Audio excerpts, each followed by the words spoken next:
பள்ளி சீருடையுடன் முதுகில் ஸ்கூல் பேக்கை சுமந்து கொண்டு இந்த சிறுவன் தரையில் அழுது புரள்வதை பார்த்ததும் பையன் ஸ்கூலுக்கு போக மாட்டேன்னு அடம் பிடிக்கிறான் போலிருக்கு என நினைக்கலாம். ஆனால் நடந்தது அதுவல்ல. இந்த காலத்தில் இப்படி ஒரு மாணவனா என அனைவரையும் ஆச்சரியப்பட வைத்துள்ளான் இந்த சிறுவன். அதுவரை செய்தி சேனலின் பக்கமே திரும்பாத மாணவர்கள் மழைக்காலம் வந்துவிட்டால் எப்ப லீவு விடுவாங்க, லீவ் அறிவிச்சிட்டாங்களா என அவர்களின் கவனம் முழுக்க செய்தி சேனலின் பக்கமே இருக்கும். லீவ் அறிவித்ததும் ஐயா ஜாலி, இன்னைக்கு லீவு விட்டுட்டாங்க என வீட்டில் சந்தோஷத்தில் குதிப்பார்கள். ஆனால் இந்த சிறுவனோ வித்தியாசமானவன். தென்காசி மாவட்டம் வாசுதேவநல்லூரில் மழை பெய்ததால் தனியார் பள்ளிகளுக்கு விடுமுறை அறிவித்துள்ளார்கள். ஆனால் எல்கேஜி படிக்கும் கெகன் என்ற இந்த சிறுவன் எனக்கு லீவு வேணாம், நான் ஸ்கூலுக்கு தான் போவேன் என யூனிஃபார்மையும் பேகையும் மாட்டிக்கொண்டு தாயிடம் தரையில் அழுது புரண்டு அடம் பிடித்துள்ளான். அந்த தாய் சிறுவனை சமாதானப்படுத்த முடியாமல் திணறுகின்றார். இந்த வயசுல இப்படி ஒரு பொறுப்பான குழந்தையா, நீ பெரிய ஆளா வருவட தங்கம் என பலரும் பாராட்டி வருகின்றனர். நான் ஸ்கூலுக்கு போவேன் என அந்த சிறுவன் அடம் பிடிக்கும் காட்சி சமூக வலைதளத்தை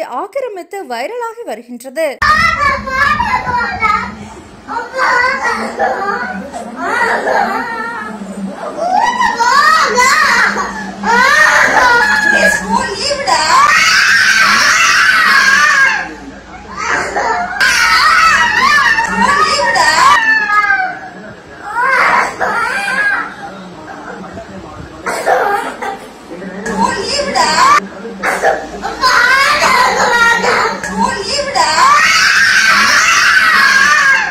சோசியல் ட்ரெண்ட் செய்திகளை தவறாமல் காண நம்ம சேனலோடு தொடர்ந்து இணைந்திருங்கள்.